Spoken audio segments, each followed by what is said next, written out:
Good morning, everyone. Let me wish everyone a very happy Diwali and Kali Puja. It's actually Friday afternoon for me, and we'll be preparing for Puja tomorrow night, but by the time you see this, it will be Sunday morning or even later. There's a kind of Maya with this also. Huh? This is the Maya of time. I chose this topic. Topic is My Play is Done.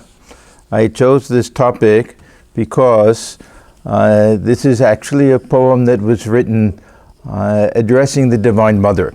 It really is Swamiji writing to the Divine Mother, telling her that my play is done, and looking upon her as the one who sent him out to perform his work and do Thakur's work, and telling her that I'm ready for the play to be over and to go back. So I thought it would be appropriate. The poem actually is not so much about the Divine Mother. It's more about this idea of play and the end of the play and the longing to get out of the play. But still, I thought it would be nice to talk on this topic for this weekend. It'll be a two-part talk, this weekend and next weekend. It's a talk that I've given before during the 150th birth anniversary year of Swami Vivekananda. That was 2013 to 2014. I spoke every month on a different poem that Swamiji wrote. So this was one of them. My Play is Done, a very, very beautiful poem, one of my favorite poems. Swamiji was an inspired poet. That his poems, some of them more than others, say Kali the Mother, were written in obviously a very high spiritual mood. Some of them were even light poems that he sent to some of his close devotees and things, but there was some inspiration behind all of them. We generally associate the worship of Mother Kali with Sri Ramakrishna, and not so much with Swamiji. Which is a bit of a mistake, but it's not a mistake to associate the worship of Mother Kali with the Thakur, of course. That was for him the first experience of the divine came through his worship of Mother Kali in the Dakshineshwar temple when he went there as a young man, and had this tremendous longing to know what that reality was behind that the image that he was worshipping in the temple. And after his first vision and experience of God through this type of spiritual practice as mother, that became the overriding spiritual attitude that he had. He practiced so many different types of spiritual disciplines according to all of the Vaishnava schools and the different tantric disciplines under Bhaivari Brahmani, and his Vedantic sadhana, Islamic sadhana, Christianity, so many different things. But after each of them, he seemed to go back. This seemed to be his default attitude in relationship, thinking of himself as a child of the Divine Mother. In the case of Swami Vivekananda, he started out with a great antipathy towards this whole concept of worshipping God in the form of Mother Kali specifically. He was a member of the Brahmo Samaj, so he didn't like the idea of image worship to begin with. But this idea of Kali, that this bloodthirsty goddess who had to be offered goats, slaughtered goats and other animals, and had a terrible ferocious look to her, her tongue sticking out and holding a skull and a sword and all of these things, that he thought was a very barbaric type of thing. And was always shocked that someone as wonderful as Sri Ramakrishna could be a worshipper of Mother Kali. But there were certain things that took place in his life which completely turned him around. We can point to three very specific things. One was when Swamiji went to Sri Ramakrishna, and it was just after his father had passed away and the family was in terrible poverty, and Swamiji and Narendra, he was very worried about how his mother and his brothers and sisters would be able to find food even to eat. he asked Ramakrishna to pray to Mother Kali. He said, I don't believe in her, but you believe in her. It's a funny logic. So that if you tell her, she'll do it. That meant that deep down he had some faith. So Sri Ramakrishna said, I think it was Kali Puja night when this took place. Not sure. Anyhow, so he said that it's because you don't believe in her all of this is happening, and it won't do any good for me to do it. You'll have to tell her yourself. So the 3 times he went there, and each time he became overwhelmed. The first 2 times he forgot to even ask anything. He became overwhelmed, and they said, Mother, please bless me, this and that. And then each time Thakur sent him back. The 3rd time he remembered, and but it felt too small to ask for something like that. Prayed for love and devotion.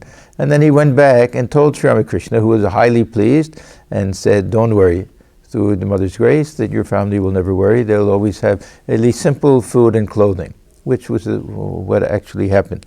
So this was one thing. Then in Kashipur, when Narendra had his Nirvikalpa Samadhi, and when he went back to Sri Ramakrishna, and then Thakur told him, okay, you've had this experience, and now this will be kept in a case and locked up in a box. And once you finish Mother's work, then this will be unlocked and you'll understand everything as before. So a little veil of Maya from the Divine Mother would be there. And Swamiji used to say that Thakur consigned him, dedicated him, turned him over to the Divine Mother to do her work. So he had that conviction. So at this point, he feels this closeness. And of course, when Sri Ramakrishna, he would go back and forth. Mother's work, my work. I am doing it, Mother's doing it. There's not much of a difference at that point in Thakur's mind in his life. So this was one thing. Then in Kashmir, 2 great incidents took place. We know when he had that vision of the Divine Mother of Kali and wrote that beautiful poem, Kali the Mother, and later went to Kir Bhavani. And there, this was a very important incident also, when he saw the dilapidated temple. Not dilapidated, it had been destroyed by invaders. He said, Mother, if I had been here, I would have protected you. I wouldn't have allowed this to take place. Then he heard the voice of the Divine Mother, the Kirpani, say to him, my child, do you protect me or do I protect you? And then he said, after that, he said, all my patriotism is gone. Now no more Hari Om, Hari Om, everything is Mother. Mother, Mother, Mother. And after that, he really felt that everything was in her hands. He didn't have any desire even to do any more work. He went a second time, of course, to America. He was encouraged for his health mostly to go. He got enthusiastic about the work a little when he was there, but it wasn't quite the same. And this feeling grew on him that after that, really his play was done. And he was ready to go back. We get many illustrations, but the best, of course, is this poem that Swamiji wrote, My Play is Done. So he used to say that he didn't talk much about the worship of Mother Kali, but he said it's my own personal fad. And it was more than a fad, of course. And the very final day of his life, the one song that he was heard to sing was that beautiful song, Is Kali My Mother Really Black? That was in the morning after he left the shrine. So, I thought I would speak on this topic today. All of Swamiji's poems, as they say, are inspired and very personal. So let me start by reading the poem. Very beautiful. Ever rising, ever falling with the waves of time, still rolling on I go, from fleeting scene to scene ephemeral, with life's currents ebb and flow. Oh, I am sick of this unending force. These shows, they please no more. This ever running, never reaching, nor e'en a distant glimpse of shore. From life to life, I'm waiting at the gates. Alas, they open not. Dim are my eyes with vain attempt to catch one ray long sought. On little life's high narrow bridge, I stand and see below the struggling, crying, laughing throng. For what? No one can know. In front yon gates stand frowning dark and say, no farther away. This is the limit, tempt not fate, bear it as best you may. Go mix with them and drink this cup, and be as mad as they. Who dares to know but comes to grief, stop then, and with them stay. Alas for me, I cannot rest. This floating bubble, earth, its hollow form, its hollow name, its hollow death and birth, for me is nothing. How I long to get beyond the crust of name and form. Ah, open the gates, to me they open must. Open the gates of light, O Mother, to me thy tired son. I long, O long, to return home. Mother, my play is done. You sent me out in the dark to play, and wore a frightful mask. Then hope departed, terror came, and play became a task. Tossed to and fro, from wave to wave, in the seething, surging sea of passion strong and sorrows deep, grief is, and joy to be. Where life is living death, alas, and death, who knows, but 'tis another start, another round of this old wheel of grief and bliss. When children dream bright golden dreams, too soon to find them dust, and I look back to hope long lost, and life a mass of rust. Too late the knowledge age doth again, scarce from the wheel we've gone, when fresh young lives put their strength to the wheel, which thus goes on. From day to day and year to year, 'tis but delusion's toy. False hope its motor, desire knave, its spokes are grief and joy. I go adrift and know not whither, save me from this fire. Rescue me, merciful Mother, from floating with desire. Turn not to me thy awful face, 'tis more than I can bear. Be merciful and kind to me, to chide my faults forbear. Take me, O Mother, to those shores where strifes forever cease, beyond all sorrows, beyond tears, beyond even earthly bliss, whose glory neither sun nor moon, nor stars that twinkle bright, nor flash of lightning can express, they but reflect its light.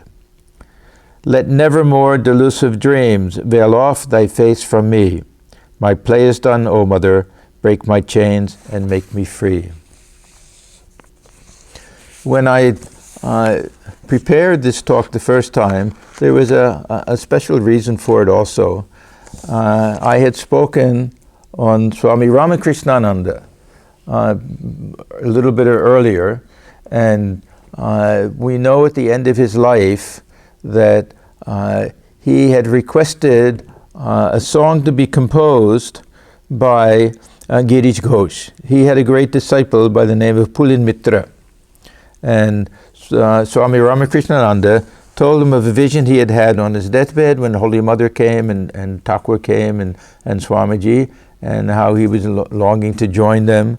And he asked him to compose a poem. So this Pulin Mitra, he had Girish Ghosh composed it according to this first line, Po Halo Dukho Rajani. This means the night of misery has come to an end. And Pulin Mitra sang this to his great delight. Shortly after that, he went into Samadhi and then gave up the body. So somebody asked the question, why, with these great souls, should they feel any misery and longing to get out at the end?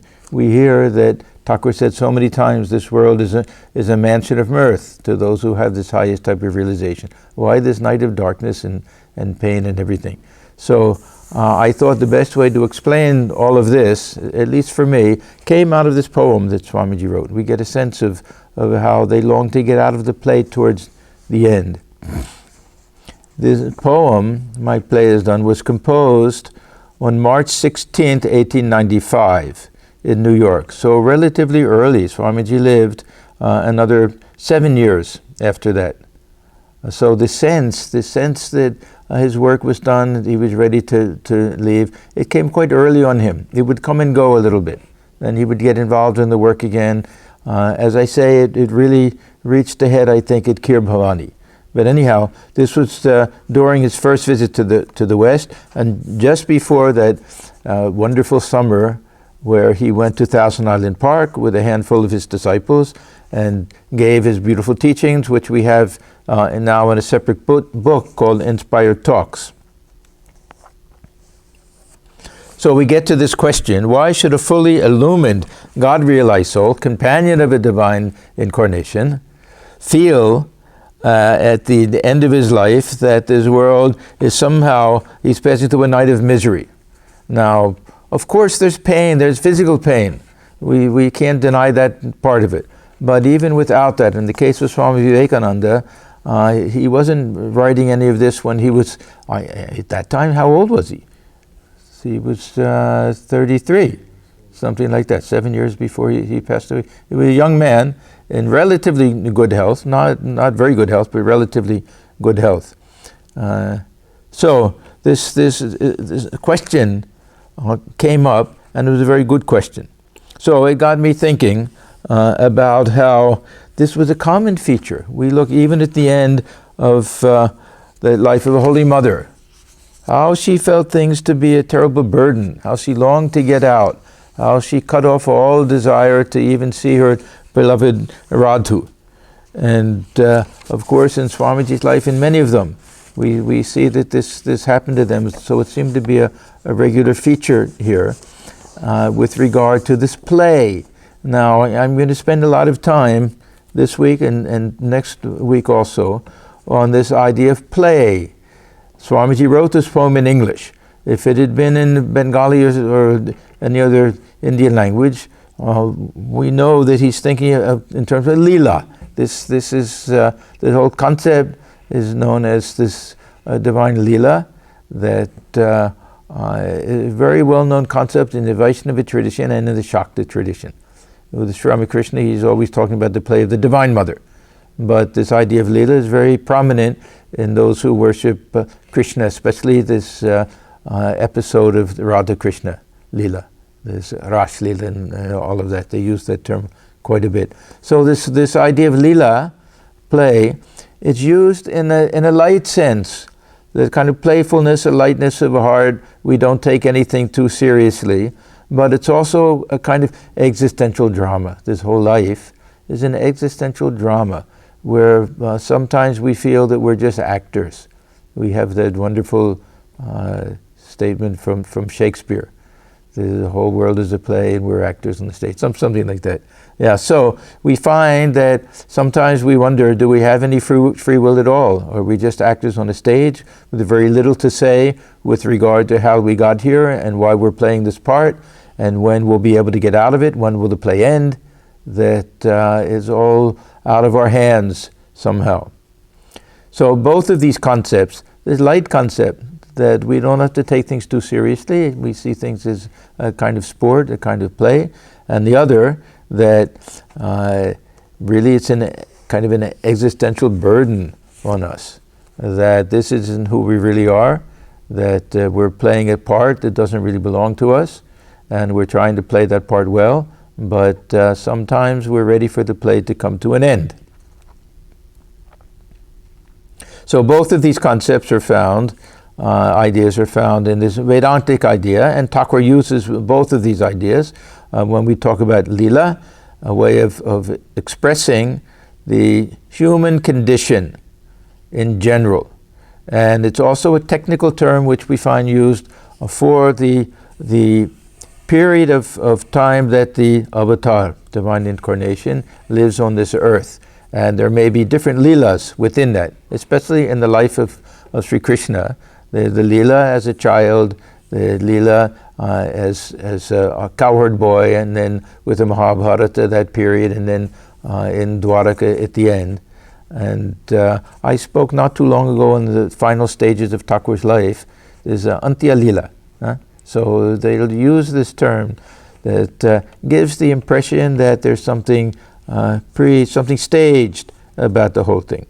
So this is a concept that became very popular among devotees of Sri Krishna, especially, as I say, with the gopis in Vrindavan. And at the same time, Swami Sharadananda, that he applied this whole principle and this whole worldview to the Sri Ramakrishna Leela. And this is why, when he wrote his biography of Sri Ramakrishna, he used that term, this Leela Prasanga, that Sri Ramakrishna, Leela Prasanga, that he's writing about, this divine play, We know this as the Great Master, but it's been retranslated by Swami Atmajnanananda, and he calls it Sri Ramakrishna, the divine play. So we get that sense of Leela there. Thakur Sri Ramakrishna had his own very interesting and unique use of this term Leela, which he juxtaposed to the term Nitya. The Leela meant this relative universe, the relative and the absolute. He would talk in terms like that. But I want to go back and the rest of the time, and then next Sunday also, to expand on this concept of Leela and its various meanings and how it applies to the Divine Incarnation specifically and to the companions of the Divine Incarnation. We don't have to even accept this idea of these avatar, but those who do find something very special about it. When we read chapter 11 of the Gita, we get this idea that everything is just a sham, that everything's been decided ahead of time. Now, does this apply to everything that's taken place in all of history? Can we apply this idea of Leela to everything? Some will. Some will say no. This is just for this special play of the Lord coming down in human form.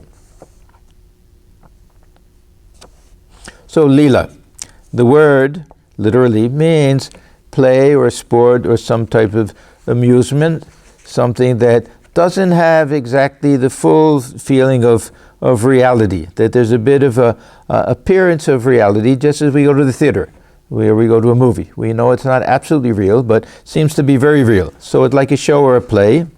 And as I said, it often applies to the divine incarnations, especially the life of Krishna, the life of Chaitanya Deva. In his biography also, we have the same thing. There's Adi Leela, Madhya Leela, and Antya Leela, the same thing. And we see all these very similar things in all of them. How the baby Krishna, or as a child, would go and steal the food and play tricks and do all of those things. Chaitanya Deva did the same thing. People would be worshipping with their eyes closed and the offerings there, and he would come and steal the food and eat it, and they would yell at him and all of that, and how he would tease the Vaishnavas before he himself had his conversion. But we see this especially in the life of Sri Ramakrishna, and it's very interesting to observe that the one amusement that as a boy, Godai, that Sri Ramakrishna, the boy, liked best was putting on plays. A play within a play, we can say. He liked to get his friends all together. He had a fantastic memory. If he heard one of these jatras, these little village dramas, plays that were put on, if he heard it once, he could remember. He would remember all of the lines of all of the players who did what, everything. So he would take his friends and teach them the different lines, and they would put on these plays. And there was this mango grove, Manik Raja's mango grove, that they would go to and put on all of these plays. And he would be the manager of everything, the director, the producer, and also play one of the roles on it. So this gives us some insight into what this divine Leela is about. This avatar is the one directing the show and the star actor. Like Girish Ghosh. Girish Ghosh, he used to put on he used to write the dramas. He would be the producer, the director, he would be the stage manager and everything. And yet, in many of them, he would play the main role himself. So this is the avatar, playing the main role, but also the one who's staging the whole thing. Now we find, very interestingly, that not everybody knows this, and they don't all know, the companions of the avatar don't all know what their role is to play, and sometimes the stage manager has to convince them. You know, it happens that way. Somebody thinks I should be the star, and somebody says, no, this is the role that you should play. They say, I'm not suited to that. Don't worry, I know, you are. And once you start rehearsing, you'll find out that it's actually true. So in the case of Sri Ramakrishna and this Leela, the Leela of his, mostly with the Holy Mother and with the direct disciples and some of the others, we find that many of them were reluctant to play the role that they were supposed to play. But Thakur knew that they would, and they had to. And just as who was the most reluctant that we know from earlier times? Arjuna. Huh? He refused. He said, no, I won't do it. He was supposed to be the main warrior to defeat the cousins in the war of the Kurukshetra and restore Dharma, and he refused to do it. He said, no, I'll go beg my food. And we had to go through the whole thing of Gita for Sri Krishna to convince him to do it. And finally he had to tell him, look, it's already done, that you can refuse as much as you want, but the whole thing's done. He says, just be an instrument, just be an instrumental cause. Nimitta matro bhava savyasachin. So we'll find that in the case of Sri Ramakrishna as well. And who has to play the part in different things? It's very, very strange. Look at the life of Christ. We have, why Judas? Why he was a good, they were all good disciples. Why did he have to be the one to turn in Jesus with a kiss, to betray him with a kiss? Huh? Strange that he had to play that role. And yet, without that, we wouldn't have the crucifixion and the ultimate end of it. Why did Thomas have to doubt him, one of the main disciples? All part of this play. We can't give a very good reason for all of these things. So we look at the life of Sri Ramakrishna. Let's get back to that. When Narendra came, what was Sri Ramakrishna's attitude and feeling, and what did he say to him? I mean, aside from touching him and all of those other things, and which he also said to some others. He said, why did you come so late? Why did you make me wait so long? Huh? Because he knew that here, he already written the script, that everyone has their role to play, but the actors haven't showed up. Here, he would go to the roof every night and cry out, oh, where are you all? I'm waiting for you, come. That all the others who came before, they had very minor roles to play. He's waiting for the stars to come. And Narendra and Rakal and all of the other direct disciples. Holy Mother, of course, was there already, but for all of the others to come. So he said, why have you come so late? I've been waiting so long. And little by little they came. Thakur recognized them. Sometimes he wanted a little proof. When Swamiji came, second visit, I believe, and he took him to Jadu Malik's house. And he really put him under a spell somehow, touched him, and Narendra went into some state of consciousness where he wasn't aware of anything but could hear the questions of Sri Ramakrishna and give answers. So basically Sri Ramakrishna asked him, look, are you the one who's supposed to play this role in the play, this divine play? That why have you come? How long will you stay here? He asked him all of these questions, and Narendra gave all of the right answers. We may say, how is it possible? I don't know how it's possible, but it happened. And then Sri Ramakrishna got him out of that mood, and was then he knew that he was the right person. Even though he had visions before, he wanted just a second kind of confirmation that Swamiji was the one who would be the main actor in this play, or at least the main actor, aside from himself and Holy Mother, of course. And he recognized to be the scribe when he first came. Holy Mother, of course, he knew that she would have a tremendous role to play. Now, anybody else would say that, here, she's so shy, how can she do anything? And she also said that. He told her, no, you'll have to do it. It's written in the script. You'll have to do it. He said, but I'm only a woman. He said, no, wait and see how much you'll be able to do. And of course, it came true. She was very reluctant to do it. But all of these things came true. Raja, the Rakal, that he had to be the one who would be the president and run everything. So Thakur had to convince him. So he said, this young boy, he has the intelligence to run a kingdom. So then Swamiji knew it, and Swamiji made him. So Swamiji was kind of a helper in giving each one their role to play also. He made Raja the future president of the order. Latu Maharaj, there had to be at least one person there to prove to the world that aside from Sri Ramakrishna, there can be some person who's even less well educated can't read or write or do anything, and yet has the highest spiritual wisdom. And we can see it with all of the direct disciples, how we get this sense of Leela. They all had a predestined role to play in this divine play that was going on. That Swamiji himself felt that he wasn't suited to this role.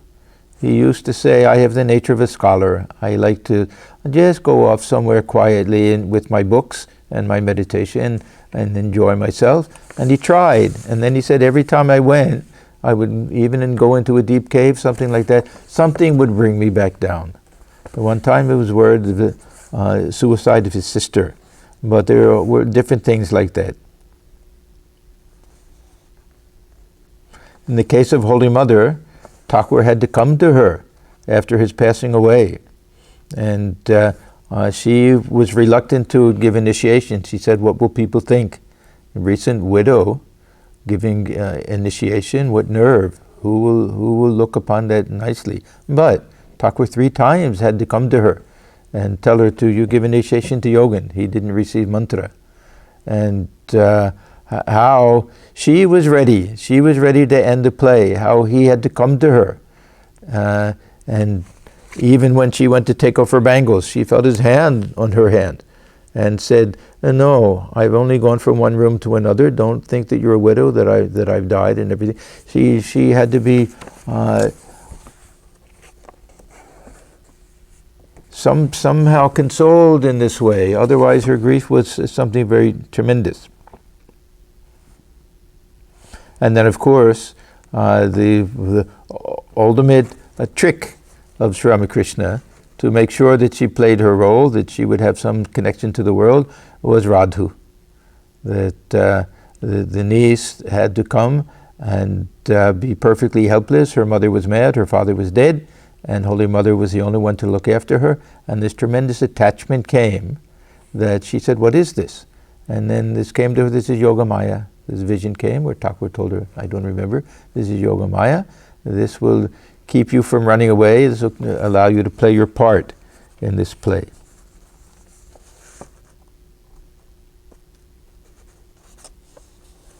Now, how did Sri Ramakrishna come to understand this and when? We have different views. That some people will say that the divine incarnation is always aware of his divinity, or of his, even more than divinity, of his godly nature, or that he's an avatar.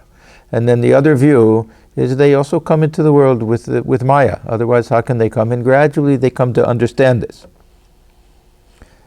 With Sri Ramakrishna, a little bit of each. I would say more the second view. And when he did all of his spiritual practices, it wasn't entirely as part of the play. It was a real legitimate longing for that highest type of realization. Did he at that time know or think of himself as a divine incarnation? I would say that feeling or conviction or knowledge was not in his mind at that time. But I think the first intimation of this came earlier when the Bhairavi Brahmani came, and she invited all of the Pandits there to examine Sri Ramakrishna, and they all came to the conclusion that he met all the criteria for an avatar, especially when she showed all of the physical and emotional manifestations in Sri Ramakrishna and compared them to what was written in the books, mostly Vaishnava books about Radha, and then also about Chaitanya Deva. And he looked on and just with a great interest said, he says that and he says that, and they're calling me the divine incarnation. Then to me, that was when he first started thinking, okay, yeah, that makes sense. I sort of understand it. Maybe it's true. But slowly, gradually, it became a deep conviction with him. It was so much so that he could say on his deathbed, and other times, he who was Rama, he who was Krishna, is now in his body as Sri Ramakrishna. So that conviction came. So he also was born with a little bit of Maya, otherwise impossible to take birth. Thakur used to say that things made of pure gold are useless. There has to be a little alloy added to it, so it can be converted into jewelry and other things. Otherwise, it's too soft. So he had a little bit of that dusting of Maya, and he used to say that this is the only way that the divine incarnation can come. There has to be a little bit of the spell of Maya. He used to tell the story when Vishnu incarnated himself as a boar, the Varaha incarnation. He says, it is said in the Purana that God in his incarnation as the sow lived happily with his young ones even after the destruction of Hiranyaksha. As the sow he nursed them and forgot all about his abode in heaven. At last Shiva killed the sow body with his trident, and God, laughing aloud, went to his own abode. And many times he said, assuming a human body, the incarnation falls victim to disease, grief, hunger, thirst, and all such things like ordinary mortals. Rama wept for Sita, and he loved to quote this little verse, a line in Bengali, Poncho bhutir fade, Brahma parikade. Brahman weeps, entrapped in the snare of the 5 elements. So, when Sri Ramakrishna went through all of his austerities, it was partly to have the highest realization, partly to set an example for everyone, partly to prove the truth of the scriptures, and partly for him to become established in this conviction that he had of the divine purpose of his life, that he was not born the way others are born, that he had a mission in life, and this was also part of that lila. So we see how the Brahmini, what important role she played in this divine play. She was the one who kicked it all off, who really convinced him, I would say, of his divine nature. Now, of course, she came after his first realization of Mother Kali. So at that time, he wasn't thinking about anything but how to realize Mother. If somebody had asked him, he would have said, I don't even want to think about something like that. All I want is that realization. But she was the one who, I think, really started all of this. She was the one who openly declared Sri Ramakrishna to be an avatar. Everyone else thought he was mad. They thought, oh, he was a very nice young man, very devout, very simple, very genuine, very authentic, but a little bit mad. But she was the first one who said no, that I see that these are the signs of divine madness in him. Now with Swami Vivekananda, the sense of Leela was present when he was a young man, and not in this Vaishnava sense, not in this, but the sense of this world is a little bit a stage. It's not exactly where I belong. I feel a little bit out of place here. He said, when he was about to start for America to attend the Parliament of Religions, he told Swami Turiyananda and others that, look, this whole thing has been staged for me. The whole thing is for my sake, not in any egotistical way. That meant because everything is predetermined, that I am to go there, and I am the one who is supposed to carry the message of Sri Ramakrishna to the world. So this was his conviction, that he had that divine role to play. And we know that, of course, he was 100% correct. When we look at this idea of Leela also, we can understand, to a certain extent, different remarks that Sri Ramakrishna made about Swamiji, that once he knows who he really is, he'll refuse to live in the body. Now this is a little bit, I don't want to say controversial, but people explain this in different ways, monks of our order even.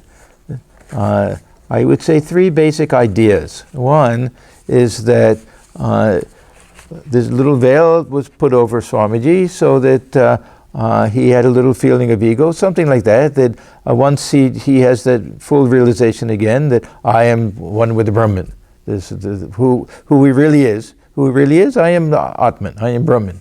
That's what Thakur meant.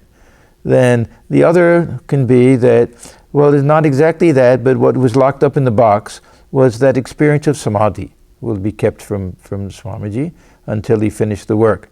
Now the first 2 I have doubts about. For one thing, Swamiji, if anybody in this world ever knew that they were one with the Brahman, it was Swamiji, from a very early time. And second, he did have this Nirvikalpa Samadhi experience on various occasions after that. Now the third view, which to me makes the most sense, is once he realizes that he is the main companion of an avatar, that he was born to fulfill a certain function, and that he's fulfilled that function, then he'll say, okay, I finished my portion of this play, I have no more lines to read, let me take off my outfit and costume and just go back to where I came from. So I think it means that. Now, some will say also that doesn't mean that Thakur used to say that he was the sage Nara, or one of the 7 sages, the Saptarishi. Doesn't mean that he realized that he was that sage. I think that was too small for Swamiji. Swamiji was greater than. Thakur said many things. We shouldn't take these things too literally. We were reading in the Great Master the other night that Swami Sharadananda, he said Thakur used to refer to Swamiji as one of the 7 sages, and also one of the four divine beings who were supposed to be the 4, I think, first sons of Prajapati, this Sananda, Sanat Kumar, I don't remember all of them. Anyhow, that Swamiji was one of them. And he also used to say that Swamiji was Shiva himself. So people spend a lot of time, which of the 7 sages was he? Which was he? Sanika, Sananda, was he? Sanat Kumar, was he one of them? I don't take any of these things too literally. But that he came as a companion of Sri Ramakrishna and to do that work. And once he realized that that was the reason for his coming, that he would be ready to leave the body. Thakur said, refused to live anymore in the body. And at the very end, one of the monks at Bellarmut, I don't know who, asked him lightly, without thinking too much about it, because they all knew what Thakur had said. Swamiji, do you know who you are yet? And Swamiji said, yes, I know. And that was it. Nobody dared say anything else, and he passed away shortly after that.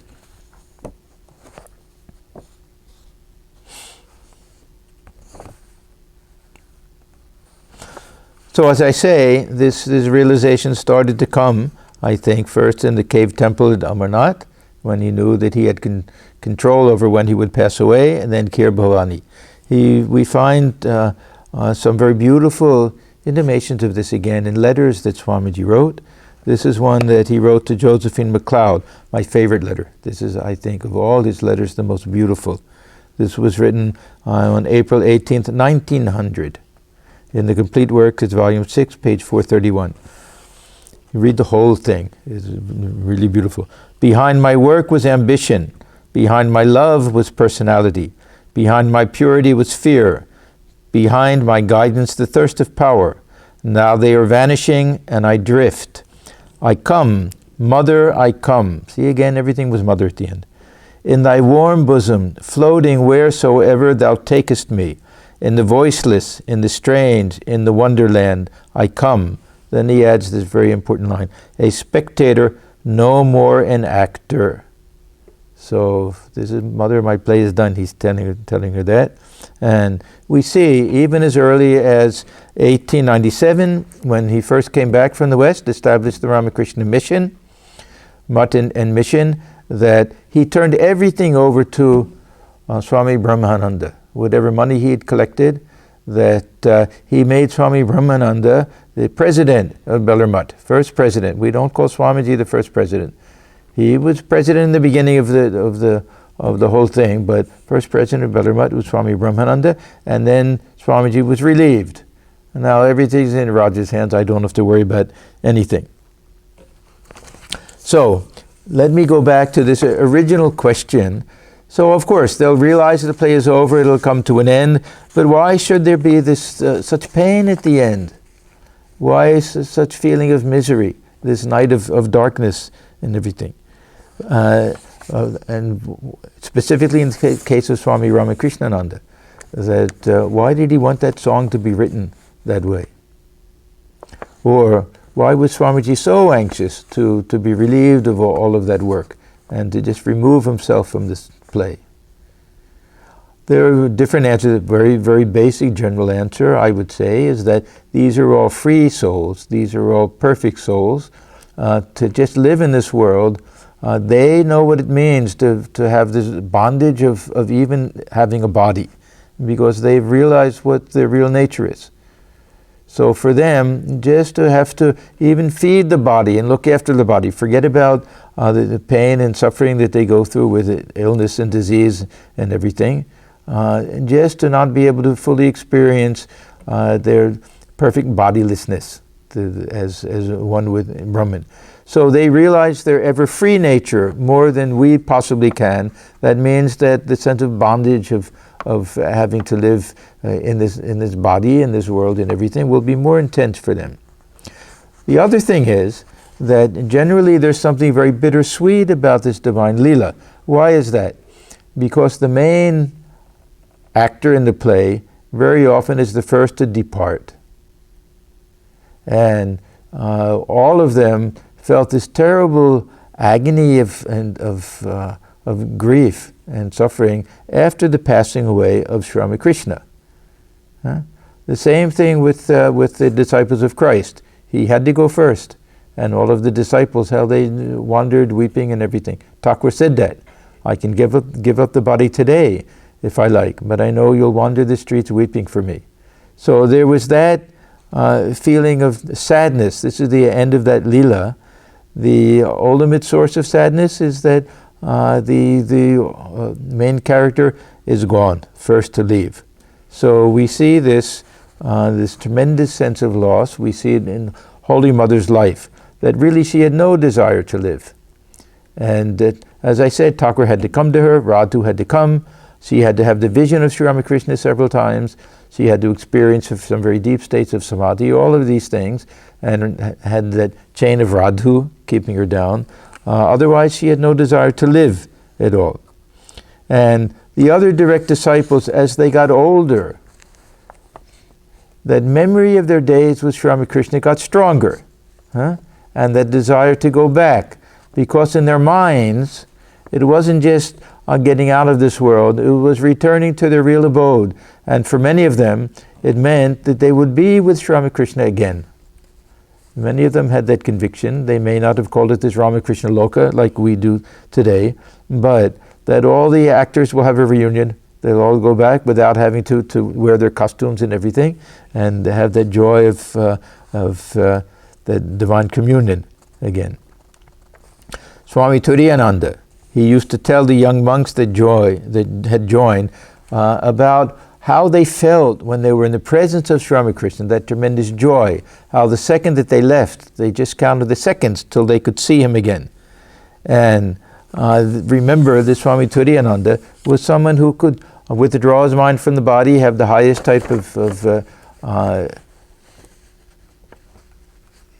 illumination, the highest type of realization, the highest type of samadhi even. And yet he would say, this is a quote, "Even now the joy we feel in meditation is nothing compared to the joy of spending a few moments in Sri Ramakrishna's presence." So it was this sense of loss when he wasn't there. They're divine souls. How can they grieve? They can grieve. They still have a human mind, and their sense of loss will be greater than ours because they know what it is to feel attracted to a divine soul. So this was very strong in the life of Swami Vivekananda, that for him how we longed to go back to those early days. We sometimes, I think, fail to realize what a sacrifice it was for Swamiji to go to the West and to live among strange people who really couldn't fully understand him. They were, of course, wonderful disciples who loved him and appreciated him and everything, but it wasn't the same. It wasn't the same. He knew that no one knew him the way Thakur knew him, and his direct disciples knew him. It's a very touching statement that Swamiji made. There were several instances where he had this very deep samadhi, and one was in Thousand Island Park. And he was sitting on the rock. Now we call it Swamiji's rock. He was sitting there under an oak tree, and he went into a very deep state of samadhi for a long time, and a light rain came. And they tried to protect him with umbrellas and everything, but after he came back, he made an interesting statement. He said, once again, I was in Kolkata in the rains. So we see that even in the very deep type of meditation, there was something there, whether it was Nirvikalpa Samadhi or not, but before that, something there that brought his mind back to that joy he had in his childhood or with Sri Ramakrishna, whatever. That little longing to return to something like that. You remember, what was the first song that he sang to Sri Ramakrishna when he saw him in Dakshineshwar? That, oh my mind, let us go back to our own abode. Why wander in this world like strangers, actors, wearing costumes in a stranger's dress? So he had that feeling from a very young age. In other parts of it, later in that letter that I read earlier about Josephine MacLeod, he writes, after all, Joe, I am only the boy who used to listen with rapt wonderment to the wonderful words of Ramakrishna under the banyan at Dakshineshwar. That is my true nature. Works and activities, doing good and so forth, are all superimpositions. Now I again hear his voice, that same old voice thrilling my soul. Bonds are breaking, love dying, work becoming tasteless. The glamour is off life. Only the voice of the Master calling, I come, Lord, I come. And this is what's called a different type of viraha bhava, this feeling of loss and separation. It was seen in the life of the gopis, but Sri Krishna was alive at that time. They could actually see him. In the lives of the direct disciples, Thakur was gone. They could either see him in vision, or they could also pass beyond this worldly realm. There's a very beautiful example of this tremendous longing that they all had for the company of Sri Ramakrishna. This is an example that we find in the life of Swami Brahmananda. It was the Navami Puja day at Durga Puja. I don't know what year it was, but it'll be well after Swamiji had passed away in Sri Ramakrishna, of course. And for some reason, Swami Brahmananda was in a very light mood that day, because at other times he could be very grave. He would go back and forth. He was very serious and grave, and other times, especially if children were around, he could be very playful. But that day he was in a very light mood, and like the mood of a child. So somehow in his mind, he must have been remembering the Dakshineshwar days, because whenever he would go into the presence of Sri Ramakrishna, he would really almost give up his regular sense of self-identity and become like the baby Gopala, and sit on Thakur's lap even. Hard to imagine, because he was not a small person, and at that age, probably 20 or something like that, but he felt some transformation took place, and he felt like a young boy. So somehow he was in that type of mood. Holy Mother came to the mutt that day and was watching puja from upstairs. You know, the puja room was on the second floor, and there's a room behind that, which now Swami Mahapurush Maharaj didn't actually live there, but we consider it his room. His picture is there. You make pranam to that and everything. So Holy Mother was there resting, and she would come out and she could look down, and kirtan was going on in that courtyard. So she could see from there that this Kali Kirtan began to take place in the courtyard below, and she saw that Swami Brahmananda, Raja Maharaj, he's singing and dancing, and then he became motionless, and as if lost in some deep ecstatic type of mood. And in the midst of all of the others, his Guru Bhais and his disciples, and this was when a song was being sung. Let us go to that city where day and night the full moon shines in bliss. So Maharaj, at that time, he gets up. So he hadn't yet gone into this other state. Before that, he was kind of motionless in some ecstatic mood. But he got up and began to dance. The others danced around him. Then he went into a deep state of samadhi. Baburam Maharaj was there. Baburam Maharaj was the one who used to hold Sri Ramakrishna. He knew what to do. So he held Swami Brahmananda, and somehow they carried him into his room. Now, there was the same fear, because Thakur used to say, once Swami Brahmananda knows his real nature, he too will leave. Now that we know. He was talking about companion of Sri Krishna, which means companion of Sri Ramakrishna also. So anyhow, they carried him into his room, and no one could do anything to bring his mind back down from that state of samadhi. So Holy Mother herself came, and she brought some sandesh on a tray. She had a theory, she had a little trick, and said to him, Rakal, eat my child. She touched him on the chest, and he opened his eyes, and seeing Holy Mother there, he began to weep like a child, and then Holy Mother also started crying. So you can try to picture this scene. She gave him some sandesh to eat, and told his attendants to quickly take him to Balaram Bose's house in Kolkata. And she knew that this would bring the mind down, the little worldly, get him out of this holy atmosphere at Balaram at that time, so the mind can come down a little bit. So then afterwards they asked Holy Mother what happened. And somehow she could see what happened. She said, when I was looking through the window toward the courtyard, I could see Thakur dancing with Rakal holding his hand. Now, we would think this is his vision, that no one else will see it. But a Holy Mother saw it or knew that he had the vision. It was hard to say. But she said, I could see Thakur dancing with Rakal holding his hand, just as he used to do in Dakshineshwar. Then I understood that Rakal was dancing with Thakur in ecstasy after such a long time, and that he would be unable to bear the feeling of loss when he no longer saw him. I knew that this viraha jantrana, this pain of separation, would be more than he could withstand. And so it was. That is why I told him to take him to Calcutta, a place of rajas, so his mind would come down to the worldly plane. So we can see that even for these direct disciples, there's something bittersweet about this play that they're forced to do it. They come down from some divine realm. God knows what it really is, but this longing to go back is always there, and it seems to come to the forefront towards the end of their lives. And this longing for the play to come to an end, to cast off the body, to get rid of this costume they're wearing, to assume their real nature.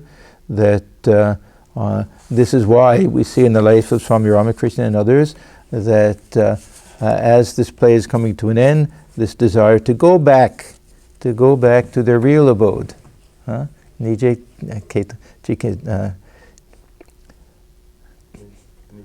Niketan, yeah. There's in the song that Swamiji used to sing. So this is the first part. We'll continue with this topic next Sunday. And as I say, I hope that you all had a very nice Diwali and Kali Puja. And let me just end with a little chant. Sarve bhavantu sukhina, sarve santu niramaya, sarve bhadrani pashyantu, ma kashti dukkha bhag bhavet. Om shanti shanti shanti, hari om tat sat. May all beings be happy. May all be free from disease. May all realize good in their lives. May no one suffer from misery. Om peace, peace, peace be unto all. Thank you.